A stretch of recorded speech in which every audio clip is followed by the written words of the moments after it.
Halo pemirsa Unhas TV, senang sekali saya Zulkarnain Jumar Taufik dapat kembali menjumpai Anda dalam Unhas Daily. Dalam beberapa menit ke depan kami akan menyajikan berita-berita terpercaya hanya untuk Anda. PT Hyundai Motor Indonesia luncurkan All New Kona Electric dalam Festival Merdeka Berkendara yang berlangsung di Trans Studio Mall Makassar pada 24 Agustus 2024. Mobil ini merupakan mobil listrik pertama di Indonesia yang menggunakan baterai buatan dalam negeri. Simak berita selengkapnya untuk Anda. PT Hyundai Motors Indonesia memperkenalkan All New Kona Electric secara resmi di Makassar sebagai rangkaian dari Festival Merdeka Berkendara yang diselenggarakan untuk memperingati Hari Kemerdekaan. All New Kona Electric merupakan mobil listrik pertama yang diproduksi di Indonesia serta menggunakan baterai buatan dalam negeri. Hal tersebut diungkapkan oleh Head of Marketing Department Hyundai Motors Indonesia, Ari Hermawan. Ya, terima kasih. Hari ini di tanggal 24 Agustus secara resmi kita memperkenalkan produk terbaru kami yaitu All New Kona Electric, mobil listrik pertama kami. Secara resmi kita kenalkan di Kota Makassar. Ini mobil yang cukup spesial karena secara produksi sudah dibuat di Indonesia. Lalu oleh orang-orang Indonesia, orang anak bangsa, dan yang terpenting nih, yang paling spesial baterainya sendiri itu sudah dibuat di Indonesia. Betul. 100% sudah di Indonesia. Jadi secara TKDN itu sudah lebih dari 60% lah. Tipe All New Kona Electric ini merupakan versi terbaru dari Kona Electric dengan berbagai keunggulan, mulai dari eksterior dengan desain futuristis, interior yang lebih lapang, jarak tempuh hingga lebih dari 600 km, serta fitur-fitur lainnya yang mengutamakan keamanan dan kenyamanan pengguna. Dengan berbagai keunggulan tersebut, All New Kona Electric hadir dengan harga yang lebih terjangkau, mulai dari Rp506.500.000 sampai Rp597.600.000 untuk Kota Makassar. Apa perbedaan spesifiknya? Ya, untuk All New Kona Electric ini memang kita bilangnya full model change karena memang berubah secara total.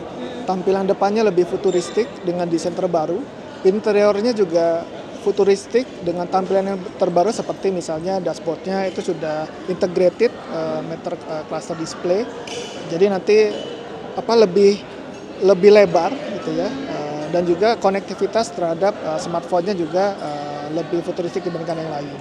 Terus secara dimensi ini lebih lega dibandingkan yang lain. Terus ada fitur-fitur keamanan yang sangat lengkap. Jadi sistem ADAS kita juga paling lengkap lah untuk di Hyundai All New Kona Electric. Selain itu ada fitur V2L, jadi sebagai tenaga cadangan yang bisa dicolok baik untuk keluar maupun di dalam kabin sendiri juga ada colokan khusus. Kita bilangnya indoor V2L. Jadi itu bawaan dari setiap bawaan unit semua, sudah ada. betul. Jadi yang mau misalnya Mbak mau pakai hair dryer di dalam mobil itu tinggal colok sudah bisa dipakai. Terus kalau seandainya di rumah mati lampu itu bisa dicolok juga untuk menghidupkan listrik di rumah. Gitu. Jadi sangat canggih lah untuk kalau sebelumnya saat itu memang secara awareness kan masih cukup rendah ya. Tapi dengan kita sebagai salah satu pionir untuk memperkenalkan Kona Electric ya saat itu di tahun 2020-an gitu ya. Itu animonya juga cukup tinggi. Ditambah kita sudah meluncurkan Ioniq 5 itu juga semakin tinggi dan harapannya dengan sekarang harga yang lebih terjangkau karena sebelumnya kan harga Kona yang lama sekitar 700 jutaan. Sekarang mulai dari harga di Jakarta mulai dari 499 hingga 590, jadi harganya lebih mudah untuk dijangkau. Jadi harapannya secara demand kita yakin akan lebih tinggi dibandingkan sebelumnya. Hadirnya All New Kona Electric semakin melengkapi lini kendaraan listrik di Indonesia, serta menjadi wujud kontribusi Hyundai mendukung komitmen pemerintah dalam mencapai net zero emission di tahun 2060. Iva Syarahman, Muhammad Syeful, Unhas TV. Departemen Bahasa Mandarin dan Kebudayaan Tiongkok Universitas Hasanuddin menggelar kegiatan nonton dan bedah film Confucius secara bersama-sama. Kegiatan ini digelar di Aula Profesor Matulada Fakultas Ilmu Budaya pada Senin 26 Agustus 2024. Seperti apa keseruannya? Berikut liputan selengkapnya untuk Anda. Departemen Bahasa Mandarin dan Kebudayaan Tiongkok Universitas Hasanuddin menggelar kegiatan yang sukses menarik perhatian mahasiswa. Kegiatan tersebut adalah nonton film bersama dan kemudian dilanjutkan dengan bedah film. Kegiatan ini dilaksanakan pada Senin 26 Agustus 2024 di Aula Profesor Matulada, Fakultas Ilmu Budaya, Universitas Hasanuddin. Kegiatan ini dilakukan untuk memperkenalkan ilmu pengetahuan mengenai filsafat, khususnya filsafat dalam sejarah di Cina, dan juga tentu untuk memudahkan mahasiswa belajar bahasa Mandarin. Film yang dipilih adalah film yang berjudul Confucius, yang kaya akan nilai-nilai budaya dan filsafat. Confucius adalah film biografi Tiongkok yang pertama kali dirilis di Beijing pada 14 Januari 2010. Confucius terlahir dengan nama Kongzi di kerajaan yang dipimpin oleh dinasti Lu. Kong bukan hanya seorang guru namun juga penasehat Jenderal Ji. Awalnya kehidupan Kong terlihat mapan, namun kemudian Jenderal Ji melihat visi Kong sebagai sebuah ancaman terhadap kelangsungan kerajaan Lu. Kong lalu memutuskan untuk meninggalkan kerajaan dan berkelana untuk menekuni ilmu yang ia pelajari dari kota ke kota. Dalam perjalanannya, Kong banyak menghadapi tantangan. Banyak orang yang tak bisa menerima pandangan hidup Kong dan penolakan selalu menjadi bagian dari perjalanan panjang Kong. Dalam perjalanannya, Kong bertemu dengan Lao Zi dan belajar banyak dari filsuf. Kong lantas mengabadikan 9 tahun terakhirnya untuk mengembangkan paham Konfusianisme dan sempat menulis buku berjudul Five Classic. Karena kita tahu bahwa Unhas memiliki Confucius Institute, di mana nama China-nya itu sendiri adalah Kongzi Xueyuan.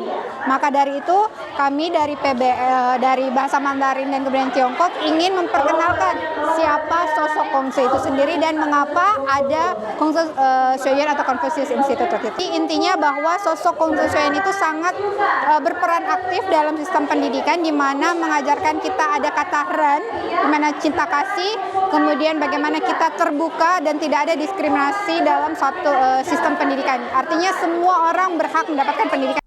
Dosen Bahasa Mandarin dan Kebudayaan Tiongkok, Asmulyati Nahnu SMCE, berharap kepada para mahasiswa, khususnya kepada mahasiswa Departemen Bahasa Mandarin dan Kebudayaan Tiongkok, untuk terus menambah wawasan terkait bahasa Mandarin dan semakin mengenal sejarah dan budaya dari Tiongkok. Zara Sabita Sucheng, Ani Muhammad Syafrizal, Unhas TV. Dalam semangat menjaga dan menghidupkan kembali nilai-nilai nasionalisme di tengah era modern, Universitas Hasanuddin terus menunjukkan komitmennya yang kuat. Salah satu wujud nyata dari komitmen ini adalah konsistensi Unhas dalam memutar lagu kebangsaan Indonesia Raya setiap hari, yang menjadi momen penting bagi seluruh elemen kampus untuk sejenak menghentikan aktivitas dan meresapi makna kebangsaan. Simak berita selengkapnya untuk Anda. PJ Gubernur Sulawesi Selatan Profesor Zudan Arif Fahrullah baru-baru ini mengeluarkan sebuah surat edaran yang menginstruksikan pemutaran lagu kebangsaan Indonesia Raya secara berkala di seluruh wilayah Sulawesi Selatan. Surat edaran ini menetapkan bahwa lagu kebangsaan harus diputar setiap hari pada pukul 10 pagi dan sebelum jam pulang kerja pada pukul 4 sore waktu Indonesia Tengah. Instruksi ini tidak hanya berlaku untuk instansi pemerintahan, kantor, atau organisasi perangkat daerah, tetapi juga mencakup lingkungan sekolah hingga perguruan tinggi. Dalam implementasinya, seluruh mahasiswa, pegawai, dan aparatur sipil negara di Sulawesi Selatan diwajibkan untuk menghentikan segala aktivitas dan berdiri dengan penuh hikmat saat lagu kebangsaan Indonesia Raya diputar. Di Universitas Hasanuddin, kebijakan ini telah diterapkan dengan disiplin. Setiap hari seluruh sivitas akademika Unhas akan berhenti sejenak dari aktivitasnya untuk menyanyikan lagu kebangsaan sebagai bentuk penghormatan dan upaya meningkatkan rasa cinta tanah air. Rektor Unhas, Profesor Jamaluddin Jompa MSc, menyatakan bahwa kebijakan ini sejalan dengan upaya untuk membangkitkan dan memperkuat rasa nasionalisme, terutama di kalangan ASN dan para peserta didik. Bagian dari kepatutan kita pada nilai-nilai perjuangan, maka di Universitas Hasanuddin kami juga menerapkan kebijakan untuk pada setiap jam 10 dan jam 4 sore diputarkan dan dinyanyikan bersama lagu Indonesia Raya, sehingga semangat yang tertuang di dalam lagu Indonesia Raya itu terus menggelora dalam hati, sehingga kebangsaan ini bisa kita pelihara bersama untuk Indonesia yang lebih kuat lagi. Beberapa mahasiswa di Sulawesi Selatan memberikan tanggapan beragam terkait kebijakan baru ini. Sebagian besar mahasiswa menyambut baik instruksi pemutaran lagu kebangsaan Indonesia Raya secara berkala. Mereka menganggap kebijakan ini sebagai langkah positif dalam membangkitkan rasa nasionalisme di tengah era modern yang semakin global dan penuh dengan pengaruh budaya asing. Adanya pemutaran lagu Indonesia Raya setiap pagi dan petang, tentu kalau menurut pendapat saya itu lebih ke mempererat atau meningkatkan rasa kebangsaan yang ada di diri kita sendiri, kemudian meningkatkan rasa cinta tanah air bagi bangsa Indonesia dari warga negara Indonesia. Kalau saya pribadi, menurut saya itu bisa meningkatkan rasa nasionalismenya mahasiswa. Ditambahkan mahasiswa sudah tidak upacara ya pada hari Senin, jadi bisa lagi mengingat-ingat bahwa salah satu cara supaya tingkat rasa nasionalismenya mahasiswa lebih baik lagi ya dengan konsisten seperti yang dilakukan sama Universitas Hasanuddin. Melalui kebijakan ini diharapkan seluruh masyarakat Sulawesi Selatan, terutama generasi muda, dapat terus menjaga dan menumbuhkan rasa cinta terhadap bangsa dan negara. Rahmatia Muhammad Syaiful, Unhas TV. Pemirsa, informasi tadi sekaligus menutup perjumpaan kita hari ini. Terus saksikan Unhas Daily hanya di Unhas TV. Saya Zulkarnain Jumar Taufik mewakili seluruh kru yang bertugas, pamit undur diri dan sampai jumpa.